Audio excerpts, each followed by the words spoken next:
Hello and welcome to only IAS. हमारे PSIR daily answer writing initiative में आज हम डे 38 पर पहुंच चुके हैं। तो आइए देखें आज हमें सिलेबस के किस सेगमेंट को कवर करना है। डे 38 में हम देखेंगे approaches to the study of international relations. तो इस सेगमेंट में जो अप्रोचेस इंपॉर्टेंट अप्रोचेस हैं वो हैं idealist approach, realist approach, Marxist approach, functionalist approach और सिस्टम्स थ्योरी। ये सेगमेंट पेपर 2A का एक बहुत ही इंपॉर्टेंट सेगमेंट है, यानी इस सेगमेंट से हर साल हमेशा एक सवाल पक्का है। ये है आपका इंपॉर्टेंट सेगमेंट। तो before we begin, I hope आपने दोनों ही क्वेश्चंस अटेम्प्ट कर लिए होंगे और उन क्वेश्चंस को अटेम्प्ट करने की क्या अप्रोच रहनी चाहिए थी वो हम इस वीडियो में देखेंगे। पहला क्वेश्चन देखते हैं। ये कह रहा है analyse the effectiveness of democratic peace theory in creating a stable and peaceful world order. किसी भी क्वेश्चन को अटेम्प्ट करने से पहले बहुत जरूरी है कि आप उसके एसेंस को समझें, आप उसके क्रक्स को समझें, आप उस क्वेश्चन के थीम को समझें। और ये सब समझने के लिए जरूरी है कि आप कीवर्ड्स पर जाएं और फिर क्वेश्चन को ब्रेक करें। तो यहाँ पर कीवर्ड्स वही हैं जो मैंने अंडरलाइन किए हैं। पहला है इफेक्टिवनेस। आपको ये देखना है कि जो डेमोक्रेटिक पीस थ्योरी है उसकी इफेक्टिवनेस क्या है। दूसरा कीवर्ड है डेमोक्रेटिक पीस थ्योरी और फिर है stable and peaceful world order. तो डेमोक्रेटिक पीस थ्योरी का स्टेबल और पीसफुल वर्ल्ड ऑर्डर क्रिएट करने में क्या इफेक्टिवनेस है या नहीं भी है, ये आपको इस क्वेश्चन ने एनालाइज करने के लिए बोला है। तो आइए देखें कि हमें इस क्वेश्चन में किस अप्रोच के साथ मूव करना है। ये देखिए, तो जब आप इंट्रो लिखेंगे इस सवाल का, हमेशा समझें कि कोई भी क्वेश्चन है उसको सिर्फ उसी क्वेश्चन के वर्ड्स पे नहीं स्टार्ट करना है। आप एक ब्रॉड व्यू लीजिए, एक ब्रॉड कंटेक्स्ट सेट कीजिए। ये क्वेश्चन कहाँ से आ रहा है? ये क्वेश्चन है इंटरनेशनल पॉलिटिक्स को समझने के लिए हमने अलग अलग थ्योरीज बनाई हैं। स्कॉलर्स ने अलग अलग थ्योरीज दी हैं, अलग अलग अप्रोचेस दी हैं। लिबरल अप्रोच है, रियलिस्ट अप्रोच है, फंक्शनलिस्ट अप्रोच है, बहुत सारी अलग अप्रोचेस हैं। उनमें से रियलिस्ट अप्रोच जो है इसे हम डोमिनेंट अप्रोच मानते हैं। ये एक पार्सिमोनियस अप्रोच है। रियलिस्ट अप्रोच लेते हैं पावर व्यू, पॉलिटिक्स का, इंटरनेशनल पॉलिटिक्स का, इंटरनेशनल रिलेशंस का वो एक पावर व्यू प्रोजेक्ट करते हैं, जहां पर वो बात करते हैं पावर मैक्सिमाइजेशन की, सिक्योरिटी इनहेंसमेंट की बात करते हैं। तो रियलिस्ट अप्रोच को जो डायरेक्ट चैलेंज मिला है वो है लिबरल अप्रोच से, या ये कह दे कि पहले लिबरल अप्रोच थी और उसके ऑल्टरनेट में रियलिस्ट अप्रोच आया। तो ये दोनों ही अप्रोचेस एक दूसरे के अगेंस्ट खड़ी हुई दिखाई देती हैं इंटरनेशनल पॉलिटिक्स में। और इस लिबरल अप्रोच की एक थ्योरी है डेमोक्रेटिक पीस थ्योरी। अब क्वेश्चन डेमोक्रेटिक पीस थ्योरी पर है, पर हम डायरेक्ट डेमोक्रेटिक पीस थ्योरी से नहीं स्टार्ट करेंगे। हम एक बड़ा कंटेक्स्ट देखेंगे कि ये कहां से डिराइव हुआ है। तो कंटेक्स्ट सेट आप इस तरह करेंगे कि इंटरनेशनल पॉलिटिक्स में इंट्रो में ही आप कंटेक्स्ट सेट कर देंगे कि इंटरनेशनल पॉलिटिक्स को समझने के लिए अलग अलग अप्रोचेस हैं। लिबरल अप्रोच है, रियलिस्ट अप्रोच है, डोमिनेंट रियलिस्ट अप्रोच को माना जाता है, उसके ऑल्टरनेट में लिबरल अप्रोच है और उस लिबरल अप्रोच में एक डेमोक्रेटिक पीस थ्योरी है। इस चीज को ये इस तरीके से आप इंट्रोड्यूस करके और फिर आगे बॉडी में मूव कर सकते हैं आंसर की। You can move towards the body of the answer. अब देखिए बॉडी में आप क्या लिखेंगे। देखिए सबसे पहले तो, क्योंकि मेन कीवर्ड यहाँ पर डेमोक्रेटिक पीस थ्योरी है, तो आपको डेमोक्रेटिक पीस थ्योरी के बारे में बताना होगा डिटेल में। अब डेमोक्रेटिक पीस थ्योरी किस पर बेस्ड है, किसके आइडियाज पर बेस्ड है? ये है माइकल डॉयल इसके इंपोर्टेंट प्रोपोनेंट तो हैं, पर कैंटियन आइडिया है परपेचुअल पीस का। कैंटियन आइडिया है परपेचुअल पीस का। इमैनुअल कैंट ने ये आइडिया दिया था परपेचुअल पीस का। That is where democratic peace theory traces its origin. Michael Doyle जब डेमोक्रेटिक पीस थ्योरी को बता रहे हैं, डेमोक्रेटिक पीस थ्योरी के बारे में बता रहे हैं, तो एक सीधी सी असम्पशन ये है कि डेमोक्रेटिक पीस थ्योरी का कहना यह है कि जब वर्ल्ड में डेमोक्रेसीज बढ़ेंगी, ज्यादा से ज्यादा कंट्रीज डेमोक्रेसी होंगी, तो एक परपिचुअल पीस एस्टैब्लिश हो जाएगी। वॉर की जो प्रोबेबिलिटी है वो बहुत ही कम हो जाएगी। तो इसी को ये कहते हैं कि जोन्स ऑफ पीस एस्टैब्लिश हो जाएंगे। जहां जहां डेमोक्रेसीज होंगी वहां वहां जोन्स ऑफ पीस एस्टैब्लिश हो जाएंगे। फिर ये कहते हैं कि यहाँ पर लोगों को एज अ एंड समझा जाएगा। डेमोक्रेटिक आइडियल्स क्या हैं? देखिए, ये हमें पता है कि डेमोक्रेसी जो है वो लिबरल वर्ल्ड ऑर्डर उसको प्रमोट करता है। तो उसके आइडियाज क्या हैं कि रूल ऑफ लॉ होगा, लोगों के राइट्स की वैल्यू की जाएगी और लोगों को एक एंड समझा जाएगा rather than considering them as means to achieve some larger end। ठीक है, तो वो इन बातों पर कह रहे हैं कि such democracies will decrease the probability of war any time और कन्फ्लिक्ट एनी टाइम। फिर यहाँ पर एक और आइडिया आता है, वो है पब्लिक ओपिनियन का आइडिया। ये कहते हैं कि डेमोक्रेसीज जो होंगी, जहां पे भी होंगी, वहां पर पब्लिक ओपिनियन की बहुत ही ज्यादा वैल्यू होगी और पब्लिक जो है वो कभी भी वॉर नहीं चाहेगी एट एनी कॉस्ट। जो आम आदमी है, जो आम लोग हैं, वो कन्फ्लिक्ट को, वॉर को प्रिवेंट ही करेंगे। क्यों प्रिवेंट करेंगे? एक तो वॉर जब भी होगा तो उसमें बहुत सारा इकोनॉमिकल लॉस होता है किसी भी स्टेट को। ये पैसा जो वॉर में इन्वेस्ट हो रहा है, ये मनी जो वॉर में जा रहा है, this could have been invested in welfare schemes. और जब एक डेमोक्रेसी है तो ऑब्वियसली वहां पर लोगों के राइट्स के लिए, लोगों के बेटरमेंट के लिए कुछ स्कीम्स चल रही होंगी। तो लोग हमेशा अपना इकोनॉमिकल बेनिफिट भी देखेंगे। दूसरी side war comes with blood shed, violence, तो लोग कभी भी उसको वैल्यू नहीं करते हैं, उसको लोग नहीं चाहते हैं उस चीज को। तो जहां पर, क्योंकि डेमोक्रेसीज में पब्लिक ओपिनियन की बहुत वैल्यू होती है, क्योंकि डेमोक्रेसीज में जो लोग इंस्टीट्यूशंस चला रहे हैं, जो पावर में हैं, जो रिप्रेजेंटेटिव्स हैं, they are very much accountable to the people, to the public opinion, and people do not want war. तो ये डेमोक्रेटिक पीस थ्योरी इस चीज को कहना चाहती है। दूसरा ये कहते हैं कि वॉर को जस्टिफाई करना बहुत मुश्किल हो जाएगा। पॉलिटिकल लीडर्स वॉर के लिए जा तो सकते हैं, बट उस वॉर को आम लोगों के बीच में आके, जो उसका वोट बैंक है, उसके बीच में आके उस वॉर को जस्टिफाई करना बहुत ही मुश्किल होगा। पॉलिटिकली डिफिकल्ट टास्क है ये, इसलिए डेमोक्रेसीज यूजुअली वॉर के लिए नहीं जाएंगी। These were the ideas given by the democratic peace theory. तो अपने आंसर की बॉडी में आप ये सब लिखेंगे और इन चीजों को, जो आपने ये कंटेंट लिखा है, इसको जस्टिफाई करने के लिए या इस कंटेंट के फेवर में आप कुछ एग्जाम्पल्स भी लिख सकते हैं। और वो एग्जाम्पल्स क्या हैं? जैसे यूरोपियन यूनियन की जो सक्सेस मॉडल है, that is attributed to democratic peace theory. मतलब democratic peace theory European successful model को, यूरोपियन मॉडल को सक्सेसफुल मानती है और कहती है कि क्योंकि वो सब डेमोक्रेसीज हैं, क्योंकि they are living in zones of peace, तो वहां पर वॉर के जो प्रोबेबिलिटीज हैं वो बहुत कम है। इवन 1999 के बाद जो कारगिल वॉर हुआ, उसके बाद India and Pakistan have also maintained a peace. So this is also taken as an example, can be used as an example to justify the ideas or to give weight to your ideas about democratic peace theory। तो जो उसके defenders हैं वो यही बातें बोलते हैं कि जो डेमोक्रेटिक पीस थ्योरी है, क्योंकि डेमोक्रेसीज होंगी तो वहां पर रूल ऑफ लॉ होगा, क्योंकि डेमोक्रेसीज हैं तो वहां पे इंडिविजुअल के राइट्स की बहुत वैल्यू होगी, वहां पे इक्वालिटी बिफोर लॉ इंश्योर होगी।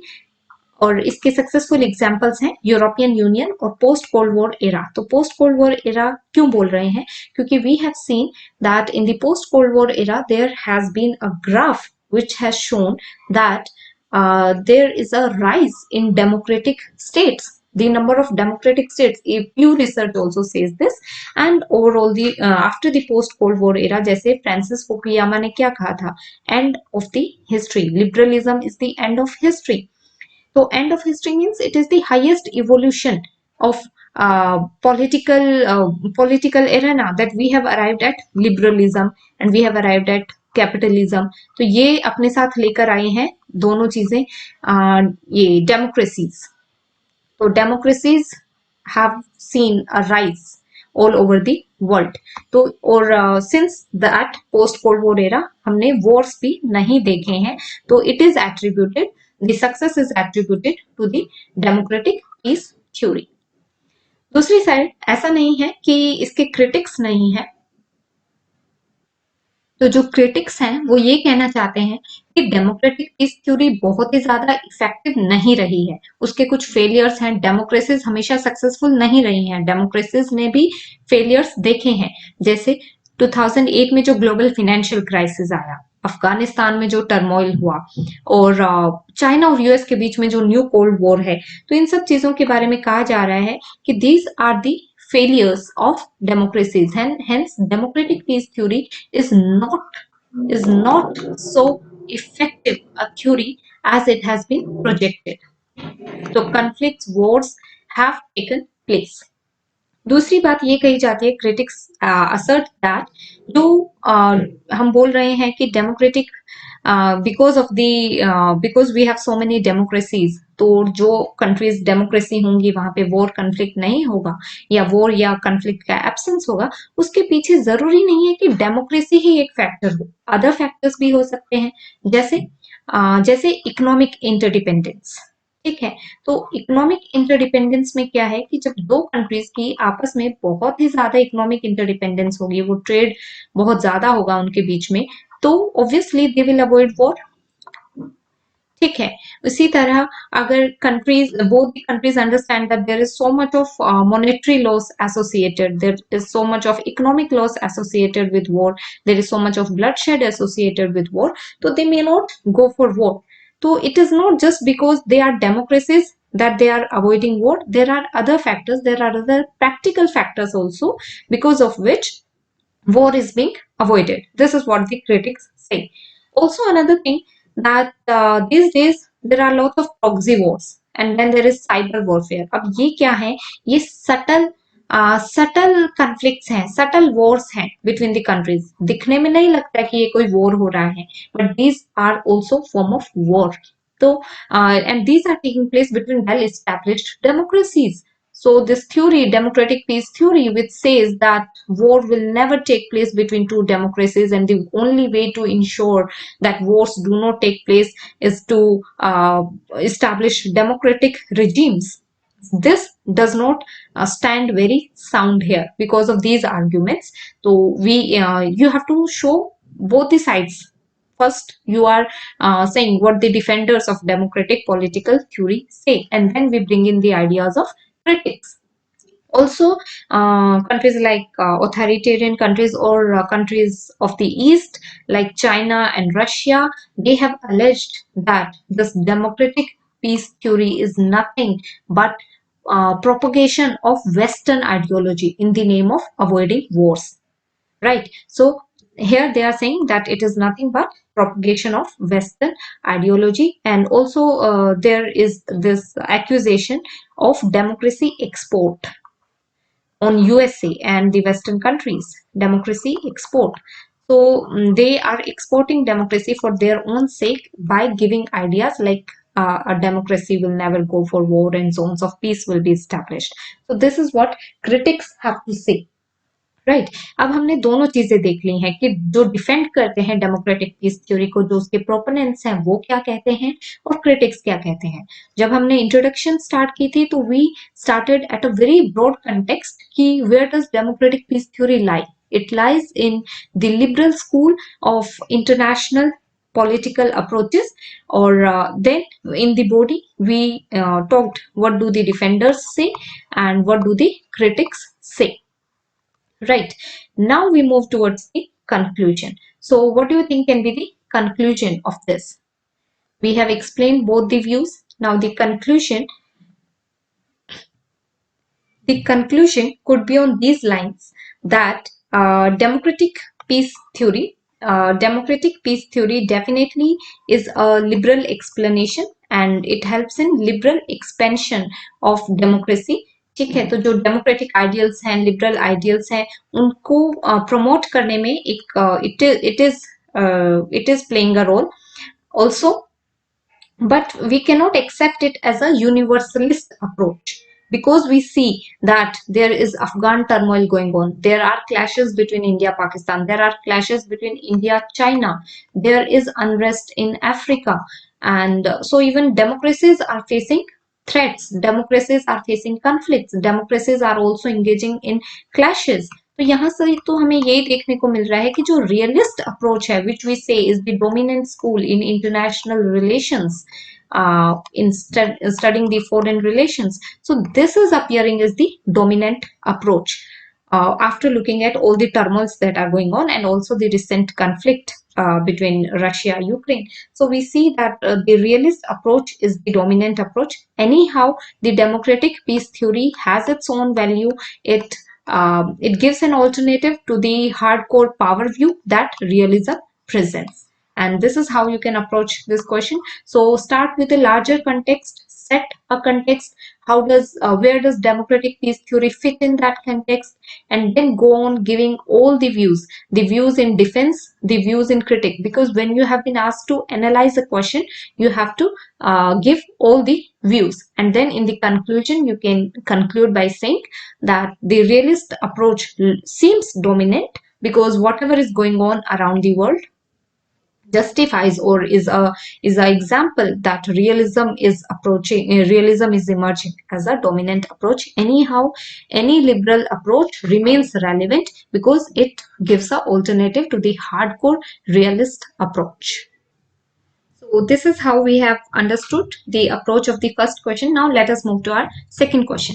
The second question says that explicate the differences between the neorealism and decision-making theory of international politics. So we have to tell their differences, explicate the differences. Now this is a straightforward question. In the previous question, there was analysis required. It is a straightforward question compared to that, and also it is a 10 marker, so you have to be very crisp and you have to be very straightforward. Look at the amount that the question carries, the marks that the question carries. In the questions that are 15 marker, 20 markers, you need to do a bit of analysis, but in 10 markers in the optional, straightly jump to the topic. Here you cannot beat around the bush, you have to jump at the topic. So looking at the intro, first we understand what are the keywords here. So the keywords are simple, that we have to tell the difference. We have to tell the difference between neorealism and the decision-making theory of international politics. So in the introduction, we'll say that, whenever we look at the world order, we see a situation of anarchy. Now this is almost accepted by every approach, that there is a phase of anarchy in international relations, international politics, and therefore naturally there is a struggle for power. Now, when we look at international relations, we need to, and the realist school itself focuses, one branch of the realist school focuses on scientific analysis of the international relations. So this is how you can begin, because both these approaches, be it the decision-making approach, the decision-making theory, or the neo-realist theory, both of them are scientific analysis. They try to scientifically analyze what is the situation of international relations, right? So this is how you can introduce the topic. Now let us see how we have to write, what we have to write in the body of this answer. So let us see the differences between the two. अभी न्यूरियलिज्म का क्या है कि state वहां पर primary actor होता है, सबसे बड़ा एक्टर कौन है? स्टेट है न्यूरियलिज्म के अंदर, और जो भी है सारा पावर मोनिज्म का भी इस पर चार्ज लगता है न्यू रियलिज्म पे। तो ये पावर को बताते हैं कि स्टेट्स हैं और स्टेट्स के बीच में पावर स्ट्रगल है, and then there is a rational calculation of self interest, ठीक है। और अगर हम देखें यहाँ पर डिसीजन मेकिंग थ्योरी को, तो वो कहती है, उसका सारा फोकस होता है कि किस तरीके से फॉरेन पॉलिसी के डिसीजंस लिए जाते हैं। तो जो इलीट्स हैं, फॉरेन पॉलिसी इलीट्स हैं, इनका ध्यान उस पर रहता है ये डिसीजन मेकिंग थ्योरी का, कि जो लोग पावर में बैठे हैं, जो लोग फॉरेन पॉलिसी के डिसीजन ले रहे हैं, जो एक्टर्स हैं, वो किस तरीके से डिसीजन ले रहे हैं, ये यहाँ पर फोकस है।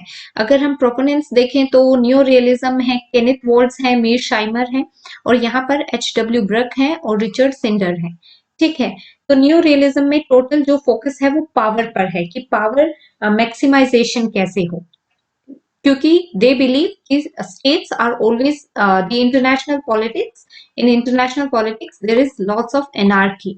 तो उस एनार्की के साथ डील करने के लिए हमेशा एक सिक्योरिटी मैक्सिमाइजेशन चाहिएगी, एक पावर मैक्सिमाइजेशन चाहिएगी। न्यू रियलिज्म का फोकस उस तरफ है। अगर यहाँ पर पावर इनकी मेन करेंसी है, तो डिसीजन मेकिंग थ्योरी में मेन करेंसी होती है इंफॉर्मेशन। इनको इंफॉर्मेशन चाहिए, क्योंकि इन्हें एनालाइज करना है किस स्टेट्समैन ने किस सिचुएशन में कैसा डिसीजन लिया, किस इंफॉर्मेशन को देखकर डिसीजन लिया, ये एनालाइज करते हैं। तो इनका सारा करेंसी इंफॉर्मेशन पे बेस्ड है, दे नीड इंफॉर्मेशन। यहाँ पर न्यू रियलिस्ट मानते हैं कि there is anarchy in international order, और डिसीजन मेकिंग थ्योरी बोलती है कि इतनी भी नहीं है एनार्की, अगर हम रिसर्च और इंपेरिकल बेसिस पर चले। हम ये देखें कि पहले जब ऐसे सिचुएशन आई तो किस रूलर ने, किस कंट्री ने, किस फॉरेन पॉलिसी मेकर ने क्या डिसीजन लिया, क्या वो डिसीजन इस सिचुएशन में भी अप्लाई किया जा सकता है। तो ये है डिसीजन मेकिंग थ्योरी, जो सिर्फ एक्टर्स के डिसीजन पे फोकस कर रही है, सिचुएशंस पे फोकस कर रही है कि कैसे सिचुएशन इंटरनेशनल पॉलिटिक्स में अराइज हो रही है, तो किस तरीके के डिसीजंस लिए जा रहे हैं। इसके अलावा अगर हम ये देखें कि इंस्पिरेशन कहाँ से आती है, तो न्यू रियलिज्म के लिए हमें पता है कौटिल्य की किताब है अर्थशास्त्र, एंड दैट इज वेयर जो रियलिज्म की बिगनिंग्स है हम ट्रेस करते हैं। इसी तरह सुनजू है, थुसीडाइडिस है, मैकियावेली है, मैकियावेली ने realist view of international politics दिया है। होप्स जब बोलते हैं कि the state of nature is a war of all against all, so that is where he is talking of anarchy, और इन्हीं चीजों को न्यू रियलिस्ट स्कूल मानता है। दूसरी साइड अगर हम डिसीजन मेकिंग थ्योरी देखें तो ये अलग अलग फील्ड से, अलग अलग सब्जेक्ट से थ्योरीज उठाते हैं, psychology, sociology, politics, public administration, different stream से ये थ्योरीज उठाते हैं, बिहेवियर नोटिस करते हैं, डिसीजंस नोटिस करते हैं कि किस सिचुएशन में कैसे डिसीजंस लिए जाते हैं, और उनसे फिर फ्यूचर सिचुएशंस जब वैसी ही अराइज हो तो उस तरीके के डिसीजन लिए जाए। ये है हमारी डिसीजन मेकिंग थ्योरी। तो डिसीजन मेकिंग थ्योरी एक तरीके से हर सिचुएशन को जो इंटरनेशनल रिलेशंस में अराइज हो रही है उसको वो एज अ केस स्टडी देखते हैं, और फिर बताते हैं कि इस प्रॉब्लम को सॉल्व करने के लिए क्या तरीका लिया जा सकता है। ये है decision making theory, and this is how we differentiate between the two. तो जो इस आंसर की, क्योंकि ये 10 मार्क आंसर है, यहाँ पर आपको कुछ ज्यादा एनालाइज करना नहीं है, डायरेक्ट क्वेश्चन को अटेम्प्ट करना है, डायरेक्ट एड्रेस करना है टारगेट को। तो इंट्रोडक्शन लिखिए जहाँ पे ये बताएं कि दोनों ही एक साइंटिफिक एनालिसिस क्रिएट करना चाह रहे हैं, और फिर आप बॉडी में ये सब चीजें लिखे जो उनके डायरेक्ट डिफरेंसेस हैं। टुवर्ड्स द कंक्लूजन हम ये बोल सकते हैं कि दोनों ही अप्रोचेस एक साइंटिफिक फ्रेमवर्क बनाना चाह रही हैं स्टेट के अफेयर्स को समझने के लिए, इंटरनेशनल पॉलिटिक्स को समझने के लिए, बट क्योंकि जो इनके ये डिफरेंसेस हैं ये इन्हें अलग अलग दे आर डिफरेंट, एंड जबकि एक जो इनमें न्यू रियलिज्म है वो एक स्ट्रक्चरलिस्ट व्यू दे रहा है इंटरनेशनल पॉलिटिक्स का, तो दूसरा एक जनरल व्यू दे रहा है इंटरनेशनल पॉलिटिक्स का। This is how we can conclude this answer. तो conclusion में we can say that one of them gives a structuralist view while the other is giving a general view. Structuralist view, while both of them were attempting कि कुछ scientific analysis निकाल के लाए, एक ने structuralist view दिया है और एक ने general view दिया है। This is how we differentiate these two theories in international politics. With this we have covered the two questions. We have seen किस अप्रोच से हम क्वेश्चंस को डील कर सकते हैं। ये जो जिस तरीके से अप्रोच बताई गई है इसी को अपने से कंपेयर कीजिए, अपने आंसर से कंपेयर कीजिए और देखिए कि आपने कैसा आंसर लिखा है, और उसमें अगर कुछ इम्प्रोवाइजेशंस की जरूरत है तो वो जरूर करें। एंड कीप राइटिंग, जितना ज्यादा आप लिखेंगे उतनी ही बेटर आपकी आंसर राइटिंग एबिलिटीज होंगी, and you'll be much better prepared for your mains. All the very best. Keep writing. Stay tuned to Only IAS. Thank you.